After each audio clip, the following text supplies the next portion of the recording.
So we got our 2006 6.0 out of a 2007 F250. Was a lifter failure.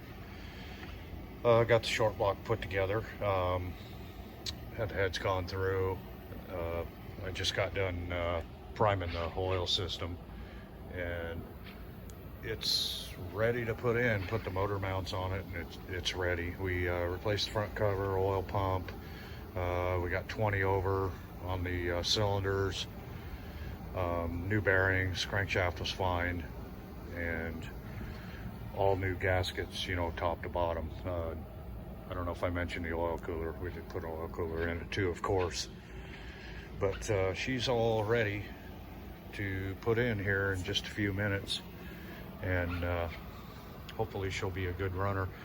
We came out good on our bearings. We're from just under 1.5 to 2.5 thousandths. I've messed around with some different bearings that I had. I have some new bearings, and that's as close as I could come, but that's within spec, and I'm not going to worry about it. We're about 1.5 to 2 thousandths on our main bearing clearance, which you know, that's okay with me. We're not, you know, if we were building a race engine, we'd probably want to be a little bit looser and be a little bit closer on our tolerances. But for a, you know, just your average engine, I mean, this is going to be just fine, and with proper maintenance, it should last a good long time.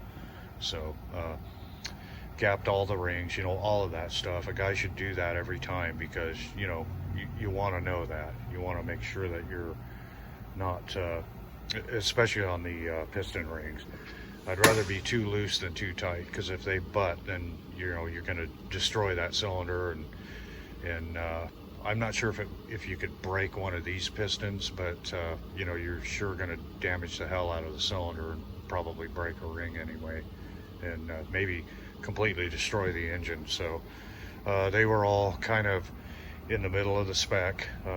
I can't remember what it was offhand, but you know, if you do all of that stuff before you put it together, you know, when you take it apart, you figure out what you're going to use, what you're not going to use, and kind of do that before, you know, as you're disassembling the engine, as far as the crankshaft and that kind of thing goes. You know that going in, and know if you can reuse your crankshaft, and then you can just do your math and figure out your bearing clearances, and you know, play with it a little bit. Like I had one main bearing that I played with a little bit with some different bearings, and I got it where I wanted it, so to be a little bit more consistent on my clearances. So I'll clean that sheet up, and that'll go with the engine, so that you know, hey, here's what I did.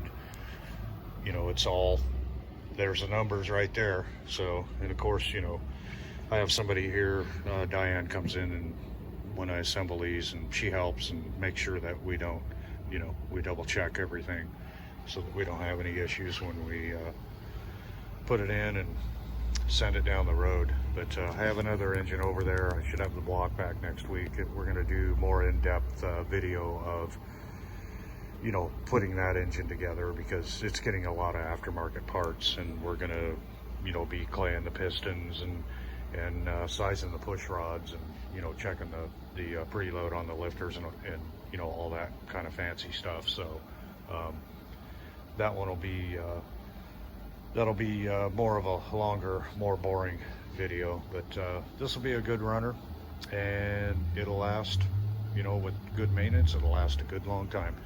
And what do we got over here? That is an LS3.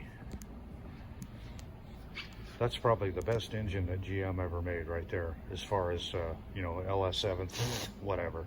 LS3, if you want to get some power out of one of these Chevys, that's the motor you want right there. That's going in a Camaro, 2010 Camaro.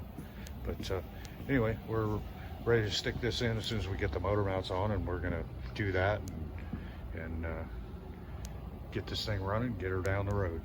Thanks for watching, and stay tuned for the fun build coming up here.